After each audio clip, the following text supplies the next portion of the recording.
Welcome back to another Southern Pursuit video. Hope you all enjoy this one. We're going to be talking about my arrow setup this year and kind of why this works for me and why it's always worked for me. So without further ado, we're going to get into this and get started.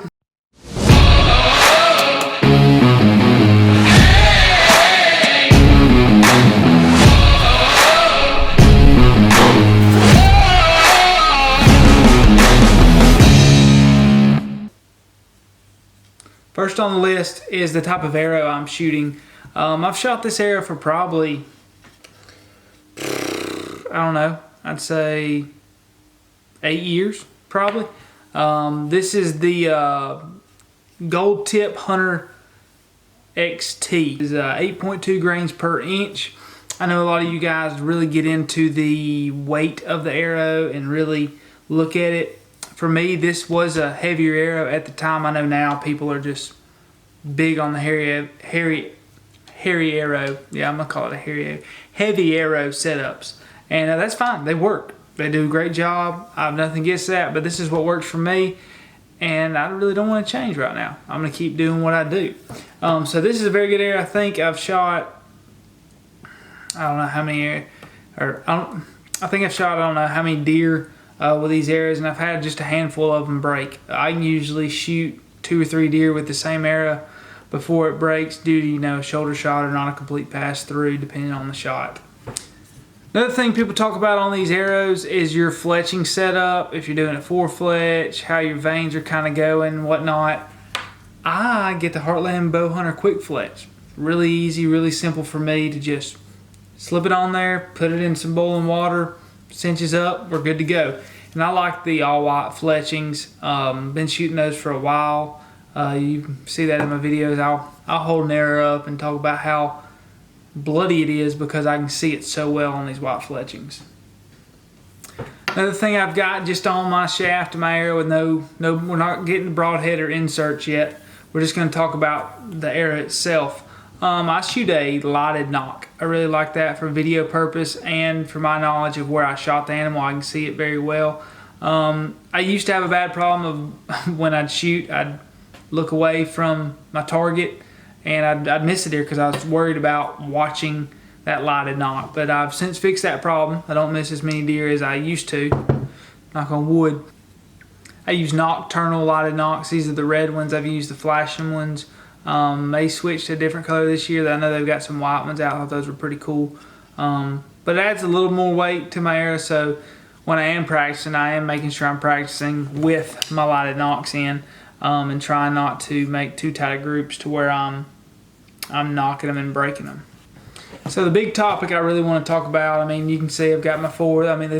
They look sharp, all white, got all lighted nocks. But we're going to jump into my talk on broadheads and my opinions on broadheads, whether you like it or not. Some of you may disagree with me. That's fine. You have your place. You have what works for you. But this is what works for me.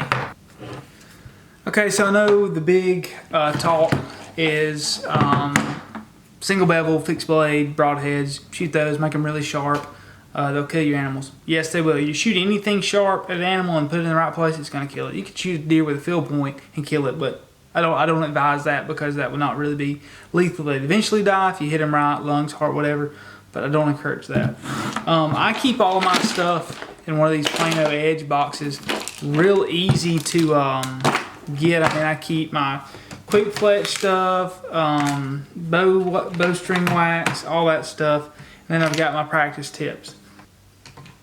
Y'all, I'm about to say a word that might offend some of y'all, so plug your ears and be ready to put some hateful comments in here. But the broadhead I shoot, raised broadheads. I've shot all of them. I've shot the chisel tip, the hypodermic. I haven't shot the extreme, so I haven't shot all of them. Shot the tri-pan. I've shot the originals. But I never shoot I never shoot the 3 blades. I always shoot the 2 blades. They've always worked for me. I know Rage has gotten a bad rap in the last couple years by the bigger guys talking about it as far as the public land channels. But there's nothing wrong with a mechanical broadhead if you use it correctly. I feel like a lot of guys don't keep up with their broadheads as far as their maintenance, as far as their collars. Rage has a collar. They've gone from a rubber ring now to a plastic collar. And that's really increased the success rate for these broadheads. As far as having issues with these broadheads, I have not had an issue. I've not had a malfunction. They've all worked well, and I kind of pull that back to me taking care of my stuff, me keeping up with stuff. I had a guy send me a picture one time of him sitting in a stand with his broadhead, and it was undone. I said, dude, you might want to fix your ring to where that broadhead shoots correctly and it flies right. So for me, they fly great. I enjoy using them. I've shot through shoulders with them. Have not had any issues with them at all. I mean, all the deer I shot last year, I shot with a Rage Tri-Pan. It's a great broadhead. I would highly recommend it. But don't shoot a low poundage bow with these bigger broadheads. They do make a series for lower poundage bows to where the blades aren't as big, and that benefits you when you're shooting lower poundages. But I'm just going to run through it real quick. The Tri-Pan, the chisel tip, the hypodermic, and then just a regular the original Rage. We're just going to pull those out. I'm just kind of show them to y'all and let you see what they look like and how I use them. I think that's all of them right there. No, I need a hypodermic, which I haven't shot a hypodermic in a long time, but I shot one deer straight through the shoulder with a hypodermic. But I'm going to attack. There's a video going to be right here. It's my kudzu buck, and I shot him with a Tri-Pan, and you should see the blood trail, the hole, everything. I shot my Georgia buck with a Tri-Pan. I shot all my does with a Tri-Pan this year. I went right through his shoulder. Awesome stuff. And some people would say complete carnage, but no. So here we go. We're going to start talking about a couple of these. Let me get this to the side. First, I'm just going to go back with the original. I'm going to show y'all kind of how Rage up their game from their original model. Oh, that was a little loud. I'm going to show y'all how Rage up their game from their original model to now the Tri-Pan that I shoot and I depend highly on. And we're just going to go with it. So right here, let me get this camera focused, is the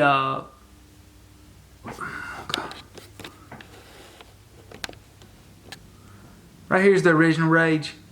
You can see right there that it has the little rubber band right there, and it really, I mean, they popped off real easy. Big cutting surface. You can replace all these little tips and everything. But what people's problems were with these rings were dry rotting, or they would get fixed in one position and they would pop out. So you were constantly needing to watch your things. They'd come off during the quiver, stuff like that, make a little bit of a rattle, little things like that. Okay, so then we moved. This is the order that I shot them. So then we moved to the chisel tip. They advertise this as being able to really cut through some bone, do a lot of damage. But with this one, they introduced a plastic collar. Let me get one of those. Where is it? There they are. So with this one, they introduced a plastic collar that just goes on there real easy. Goes like that. Let me get air. And the way this goes on here, I mean, you just have it pinched down and just twist it, and it holds those blades. You know, I mean, I'm pushing pretty hard on that, but don't want to open them because it'll break the collar and then cut me as well. But that, I mean, that looks just nasty coming through there. I mean, just looks like it straight up cut you, because it will. So that's the benefit of a chisel tip. I mean, that's their first real innovation on their, just that focus, their first big move to go to the plastic collar, which in my opinion was a great move by Rage. Really kept the flight right. You didn't have to worry about rubber, and it just was right. So then after I shot the chisel tip for a couple of years, killed a couple deer with that, they came out with a hypodermic, and then they showed this hypodermic, and it was just a mean little compact broadhead that was all in one plastic collar, and just, I really liked it. Let me see, I don't have a collar on this one, but that's what the hypodermic looked like right there. Just mean, just looks like a little hornet that's gonna fly at you. Good cutting space. Use that one. Great. I think this was out of titanium too, and I shot a deer straight through both shoulders, no problem. Heart shot, died, whatnot. It was great.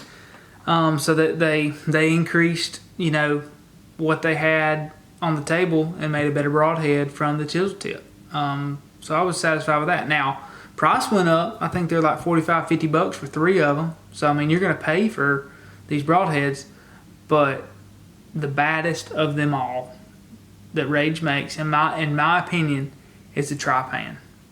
And that, look at that sucker. We're going to compare him to the hypodermic and show you the size difference. They're 100 grain broadhead. I failed to say that at the beginning. They're 100 grain. They're not 150. They're not 175. They're 100 grain broadhead. And I don't have any inserts. I forgot to tell y'all that forgot to tell y'all about that on my. We'll come back to that. They're 100 grain broadhead, and look at the size difference in that. I mean, that's a pretty big size difference. I think y'all can see that. Focus, yeah. But anyways, not shooting hypodermics anymore. I'm shooting these Trypans. And see, that collar's on there. I don't even have it cinched down, and it's not coming off until that pressure from that deer, that skin hits that right there, comes off and it goes. Let me see if I can get one of these collars out. Show y'all what these. I'm afraid I'm gonna cut myself. Oh, there it went. Okay, so these collars, that's what it looks like right there. So that's the broadhead I shot all last year. I'm gonna shoot it again this year until I have some kind of issue with it. I didn't have any issues with it last year. I mean, it's really, really sharp, really deadly. But I know there's a lot of hype with the arrow setup, the broadhead you shoot. Guys, if you can just poke a hole in a deer in the right spot, they're gonna die. Shoot it right. Yeah, I get a little more forgiveness with this if I hit a little further back because I've got a bigger cutting area. That's kind of what Rage is known for. Rage in the cage, like throwing an axe through an animal. You know, all these sayings. And y'all have seen the holes that Rage can produce. But a lot of people have had bad experiences with them. And I don't blame them. If I had a bad experience with a broadhead, yeah, I'm going to leave it and go somewhere else. I'm not going to try to give it second chances. But that's just that. But that's the broadhead I'm going to use for this year. I'd like to see what you guys are shooting. You girls are shooting this year. So drop a comment below. Tell me what you're shooting. Tell me the weight of your arrow. Stuff like that. But that's another thing that we're going to do right here. We're going to talk about my overall weight of this arrow. And we're going to do a giveaway with that.